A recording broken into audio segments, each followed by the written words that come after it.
The Federal Energy Regulatory Commission (FERC) Monday rejected Energy Secretary Rick Perry. James Rick Richard Perry pictured with Falcon, saw during trek to Saudi Arabia. Trump promised best people would run government. They upended it. U.S. oil and gas boom will actually help spur energy revolution. Moore's proposal to prop up coal and nuclear power plants. In a unanimous order released Monday afternoon, the five-person commission, four of whom President Trump, Donald John Trump, House Democrat, slams Donald Trump, Jr. for serious case of amnesia, after testimony. Skier Lindsey Vonn, I don't want to represent Trump at Olympics. Poll 4 in 10 Republicans think senior Trump advisors had improper dealings with Russia. Moore nominated, said Perry and other supporters of the proposal failed to show that current electricity markets are not just reasonable, findings that would be necessary in order to mandate the higher electricity payments that Perry sought. The rejection is a major victory for natural gas, wind, solar and other industries that compete with coal and nuclear. They joined with conservative activists, environmentalists, grid experts, big businesses and others in opposition to the proposal.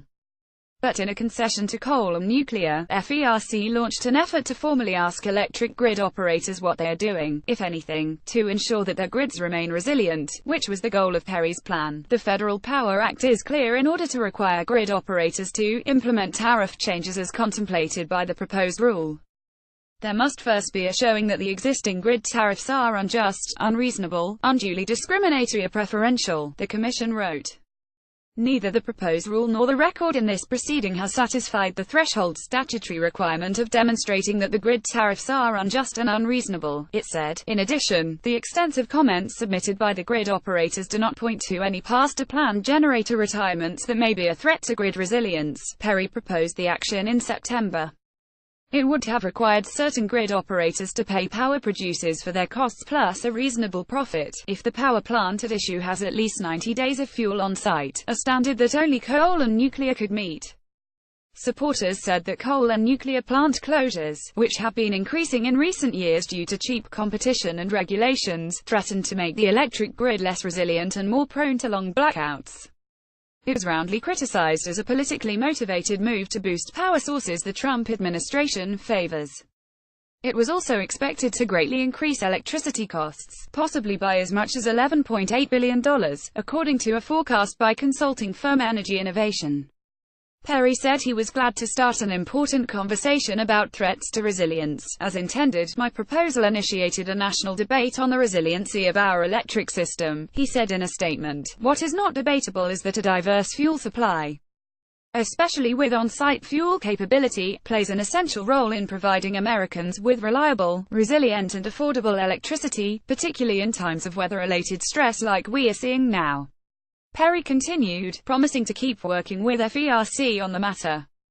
Energy Department spokeswoman Shaylin Hines went further, saying the nation's grid may now be at risk, while the grid's integrity is being maintained by an abundant and diverse supply of fuel sources today. The real question is whether or not this diversity will be here tomorrow, she said. Marketplace distortions are putting the very resource mix that has enabled our ability to endure severe events at risk.